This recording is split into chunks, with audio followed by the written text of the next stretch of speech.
So on the one hand, we have this immensely complex, capacious, plastic, wet structure in our brains. But then, how from this brain does a mind arise? Things like language that we've already discussed, or memes more generally, fit into minds? Well, I think the first thing we have to do is uh, abandon Chomsky's idea of the language acquisition device, which was a biologically implausible idea in the first place, and recognize that language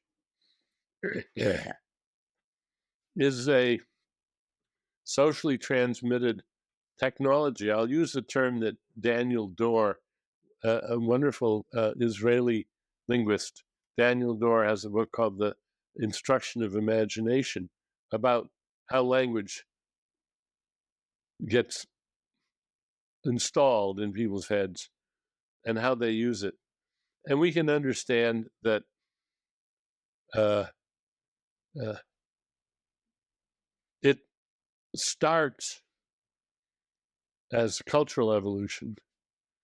And once it gets established, then, of course, there's very strong selection for anything that makes a brain better at acquiring language. I think it's very plausible to suppose that our ancestors, a few 100,000 years ago, had a much harder time learning to speak than we do. Uh, uh, but boy, those who didn't get onto it were going to lose out in the mating game, in the replication tournaments. And so the ease of language acquisition, there was all sorts of reactive genetic compensation to make our brains into language using brains, uh, following in the wake of the cultural innovations. So you're using the brain's plasticity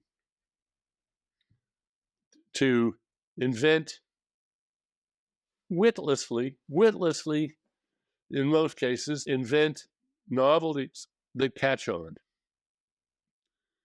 And I'm quite prepared to suppose that at first, language or proto-language was as much a bad habit as anything else. It was like grinding your teeth or mumbling or something.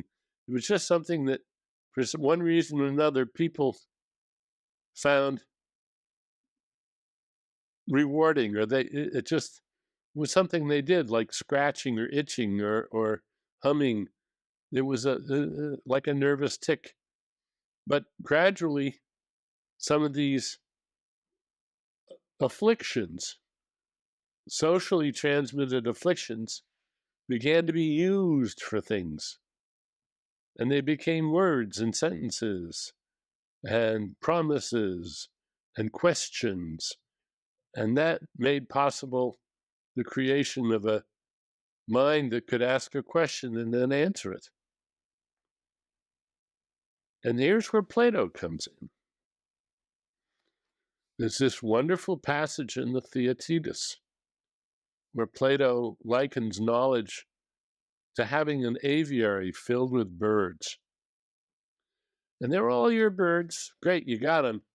The trick is to get the right one to come when you call. And getting the information into usable position is one of the great competences that language permits. Why? Because we can ask ourselves questions. And if you're not a language user, you can't ask yourself questions. And this is a huge speed up. It's like the difference between sort of Wikipedia and Siri. You can just ask the question, and if you know the answer, boom, back it comes, and you get it. But if you can't ask the question, you're stuck. Think of when you can't think of somebody's name. You know the name. You just can't find it. Or there's a term you can't find. And language provides all these mnemonic anchors that permit us to locate things in our minds that they're in there, but they'd be hard to find. So I think language is the great expediter of thinking, not just because thinking is talking to yourself. It can be drawing pictures to yourself. It can be musing it can be dancing a dance to yourself in your mind. It can be all kinds of different things. But this capacity to stimulate yourself in targeted ways, that's the power of consciousness, and it depends on language.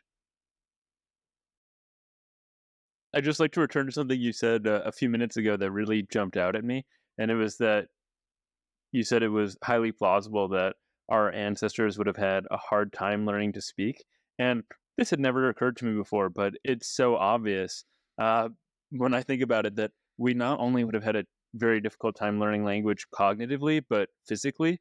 And as I was reading a few days ago, you were writing about phonemes, and I Yeah, started just making these movements with my tongue and yeah, realizing how absolutely subtle they are. yeah. And when I think about the degree of articulation we need to be able to do these things with our tongues and mouths, it must have taken a long time to evolve the innervation for this. Like, I imagine we could test chimpanzees' tongue innervation and find that they have. Yeah, I haven't thought about that particular case, but yes, I think that first of all, the phoneme is one of evolution's great inventions because it digitizes. It digitizes the speech stream in a way that means that you have no trouble understanding every word in the following sentence.